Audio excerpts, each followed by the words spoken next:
Welcome to another episode of the Jampack Report today for May the 10th of 2021. Of course, my name is Samuel Adams and this is a daily gaming news podcast meant to bring you the hottest news you need to know from around the industry. Hosted on YouTube and podcast services around the world 5 days a week, it's your one-stop shop for everything you need to know. So if you enjoy the show and you like what you see, hit that subscribe button and keep coming back for more. But before we dive into today's show, I did want to say congratulations to the team at Capcom and those working on Resident Evil Village, because the game now has an all-time peak player count on PC of 106,631. Of course, this week will reveal more information about the sales figures on consoles, but it is the #1 best-selling game on Steam for last week, and it is off to a very, very good start. As reported on here by VGC, previously the record holder for the franchise was Resident Evil 2 Remake, which had 74,024 as its peak, and of course Resident Evil 7 had 18,211 as its peak, and so that is 5 times the amount for that game's direct sequel. So this goes to show just how powerful the Resident Evil franchise is going into Resident Evil Village, and on top of that, it goes to show how ravenous players are for brand new games. So again, congratulations to the team at Capcom that made this game a reality. I'll probably hold off a bit to dive into this when I just finished Resident Evil 7 last week for me, available on Game Pass if you do want to dive in and check it out for subscribers.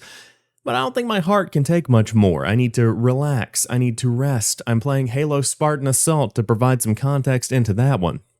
But regardless, Village does look fantastic, and I can't wait to check out that next-gen version. But for PlayStation players that aren't already on the next-generation hardware, it could be a while before they find a PlayStation 5, because Sony expects PS5 supply issues to continue into next year. This comes from a Bloomberg article which is reported on here by The Verge, with Hiroki Titoki from Sony saying, quote, "I don't think demand is calming down this year, and even if we secure a lot more devices and produce many more units of the PlayStation 5 next year, our supply won't be able to catch up with demand." He later adds, "We have sold more than 100 million units of the PlayStation 4, and considering our market share and reputation, I can't imagine demand dropping easily." End quote.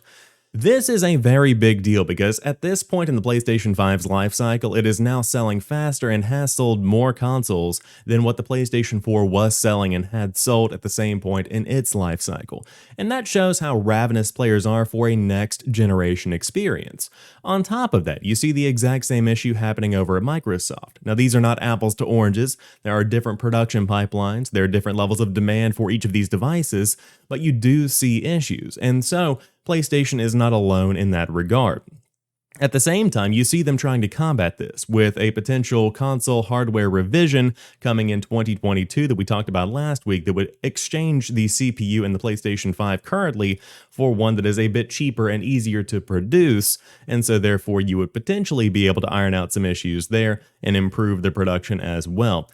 Ultimately, what it comes down to is if you're looking for a PlayStation 5 to be in abundance in 2021, you're probably going to be out of luck. Now, I will say that does not necessarily mean that you won't be able to find one, because I've had the opportunity to get a PlayStation 5 multiple times. I have had them in my cart, but quite frankly, right now, I'm satisfied with my Series X and I don't feel compelled to pick up one. Returnal is the first game that I really want to play from a PlayStation 5 next generation experience kind of perspective, but now that that hype's died down, I can kind of push this off. I'll probably pick one up maybe in a couple of years when the Slim model comes out and you have a slew of exclusives that are now affordable and they're budget games. That's kind of where I come into play. That's not relevant for the conversation at hand. What I do want to say is if you are looking for a PlayStation 5, keep your notifications turned on for Wario64 on Twitter. On top of that, keep monitoring these storefronts because you can probably find one if you are quick to the trigger, if you are quick to click. Very difficult to say that, but if you are quick to click, you can probably find a console if you really truly want one and you keep your eye on it at all times. With that being said, still a bummer to see that they're not going to be in abundance for the next year or so. But on top of that, You could just play these games on PC, potentially. Of course, not all PlayStation games are going to be coming to PC, but Epic has reportedly offered $200 million to Sony for PlayStation exclusives. This is coming out of the Epic versus Apple court case, which is continuing to shake up the industry and really reveal a lot of big information that, quite frankly, consumers and reporters really should never have seen. But it certainly is interesting to take a peek behind the curtain and see what's happening between these big deals. Here is a screenshot here, but an offer has been extended at a minimum guarantee of $200 million for 4 to 6 Sony titles on the Epic Games Store, which is apparently awaiting feedback. Now, as you see here on GamesIndustry.biz, there have been 2 games that have come to the Epic Games Store. You have Predator Hunting Grounds and another lesser-known title. But in short, Epic is really throwing around some cash here, and it seems like it might not go through. Sony and Epic have a very tight relationship. Sony has, of course, invested in Epic in a pretty big way, but you see Sony also bringing their games to Steam primarily. This is what we saw with Horizon Zero Dawn and Death Stranding. And so if you look at those games and you kind of build a mold or a template for future releases out of that, that does not necessarily include Epic. On top of that, it depends on the audience that Sony is really going after. This is beginning to shift, but when I think about the core PC gamers, those that are very passionate about PC as a platform, they're on Steam, and Sony loves passionate players, and it makes sense for them to bring the game to Steam because that's where the most passionate players are. We saw the report from last week, again, coming out of the Epic versus Apple case, where the overwhelming majority of players on the Epic Games Store do not purchase games. A lot of them do exactly what I've done, and just install the free games that are given away every week just to have them in case they want to go back and play them. Have I ever played one of the free games that Epic has given away? A couple from time to time. Largely no, but it's nice to have them. They're kind of like collectibles you get from a Happy Meal in McDonald's circa 2006. Regardless, that's kind of the way that many players do use the Epic Games Store. So it makes more sense for Sony to bring their games to Steam, where players are adamantly buying games time and time again. That's where players are spending money on experiences themselves rather than Fortnite in-game cosmetics. I'm just calling the kettle black. So we will see if this deal does come to fruition. Again, it seems that Epic is awaiting feedback, but I highly doubt they are going to get that approval because Sony does seem to be pretty focused on Steam. Again, you see Predator Hunting Grounds on the Epic Games Store, though another lesser-known title as well, and so whenever you have these two experiences, potentially you could see a different pedigree of games come to the Epic Games Store, a different level, that AA kind of quality that you get from Predator Hunting Grounds as an exclusive versus the AAA quality you get from a Death Stranding, or a Horizon Zero Dawn, or potentially in the future, a God of War. We'll see what happens with that one. But on top of that, you could play PlayStation games on Remote Play, and it looks like Sony has finally added PlayStation 5 DualSense support for Remote Play. If you are a Remote Play user and you have a DualSense, I would love to hear your feedback down below. I could not find anyone online that shared if DualSense functionality was included in the Remote Play functionality here. I know that you can use the DualSense, but can you actually use the haptic feedback features that make this controller stand out? That is not mentioned here in the Video Games Chronicle article, but in short, they have now added the ability to use the DualSense controller versus just having a DualShock 4, which is the PlayStation 4 controller. And so the 4.0 update has dropped today, which adds support for the wireless controller and other performance improvements.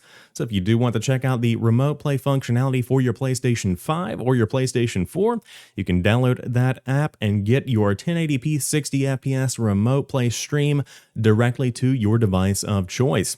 Finally, Mass Effect Legendary Edition has used mods as a benchmark for its improvements. This story comes from PC Gamer, and I did want to share it because it shows some incredible insight into the value the modding community brings. Quote, "We actually early on looked at some of those. Project director Mac Walters told Jody McGregor over at PC Gamer and said, okay, well, this is our minimum bar, and from here we have to then go bigger, right? Obviously, they have limited access as a modder to the assets that are in there. We have full access to them," end quote. Essentially, what he is saying here is that the team looked to what modders in the community had done and said, that's what we have to beat. On top of that, modders are using limited tools. You have completely and totally uncompressed textures, you have every tool at your disposal if you are creating a legitimate remaster. And so if these modders in the community can make the game look this good and add features that add so much quality of life to games, then why can't we do even better? That's the value of the modding community, and that's something that never really clicked with me until now. Of course, you hear stories about modders getting hired on at some of these companies after creating these incredible experiences. I think Bethesda has done this a time or two, but to see mods used as an example of what is possible within a remaster, to see mods used in such a powerful way, is something that I think really does speak to the value that community brings to their individual communities and how important they are, especially in a world where remasters and remakes are becoming the norm instead of the exception. Very important work you guys are doing, so thank you for doing it.